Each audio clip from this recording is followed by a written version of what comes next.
So this is an image that was taken with a blimp from the 15th level, looking west. And you can see how you clear all of these buildings, and you have treetops, and you can even see the lake over here. And this is the image looking east. Everywhere where there is no building will have a planning application. And if it doesn't have a planning application now, it will have one.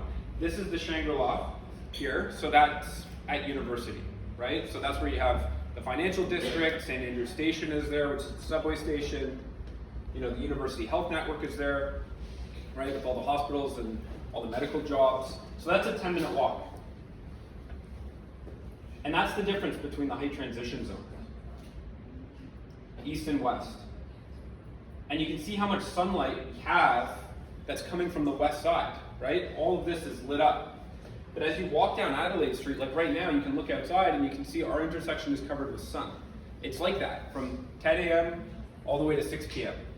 This intersection is covered in sun. But as you look down Spadina, you can even see from here, but when you step outside, you look down Adelaide, when you look east down Adelaide, what you'll see is that there's shadows on the sidewalk and there's shadows on the buildings. Because of the current tall buildings that are there. Never mind the future 50, 60, 70-story buildings that are coming just here. So this is the shadow study that Audax did, Giampiero's firm, as part of the city approvals process, which is done, right? The zoning's got the zoning, the approvals are done.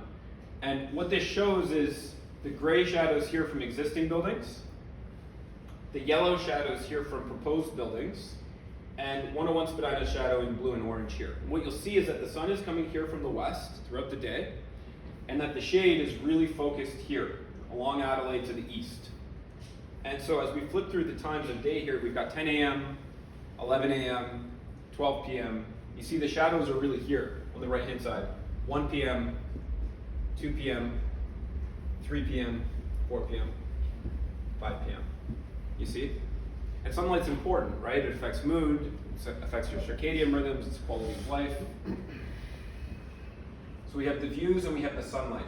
Now, to the east, the suites that we have facing east, I mean, you get, these buildings at night are light up, which would be quite nice. But these suites also have north and south views as well. The view looking northwest, this is, again, the building that we're in right now. North. So this black tower that you see here is at College in Beverly, which is the start of U of T, right? So you can see how close we are to U of T here. We're walking distance.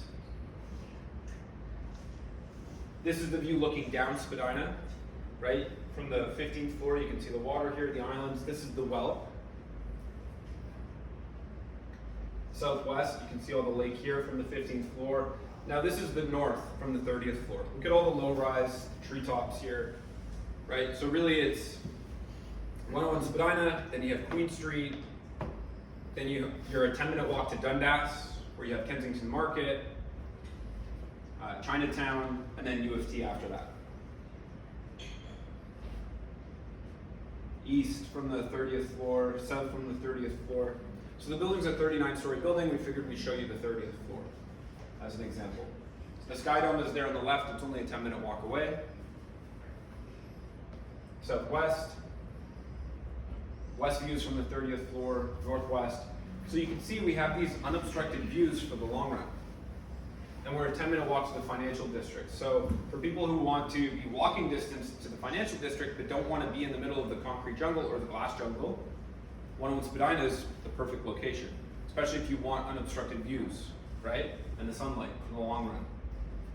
So the Deveron logo marks our location again. You have Queen Street here. And if you're walking north on Spadina, you pass Richmond Street and then you get to Queen Street. And if you don't wait at the red light at Richmond Street, it's just a 2-minute walk to Queen Street. The red light might take an extra minute, right? So there's 288 businesses, shops, and restaurants along Queen Street. So this is arguably one of the most significant retail streets in the city.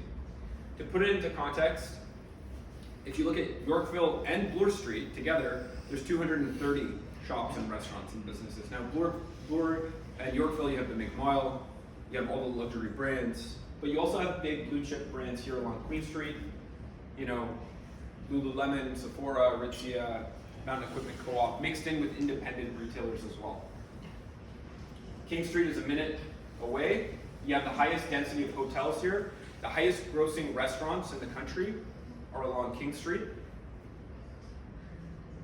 And then this essentially shows a 10-minute walking radius to the south, east, and west. To the west, you have schools, you have parks, you have community centers. To the north, 10 minutes takes you up to Dundas Street. And then transit. So this transit score, so the walk score is 100 out of 100. I think obviously this is one of the best places to live in Toronto in terms of walking. And in terms of transit, the score is also 100 out of 100, and that's essentially just with the streetcars that we have right now. And part of the reason for that is because the Spadina streetcar is on a dedicated line, which means that the car traffic won't slow it down, and so they're quick. And you don't need to walk underground down the stairs to take it like you would a subway, and your phone still works. You can just hop on and off, right? You can come down from Bloor Street all the way to the waterfront. You have U of T, so U of T is just a 10-minute streetcar ride. They come every 5 minutes, so they're frequent. And then Queen and King are 24/7.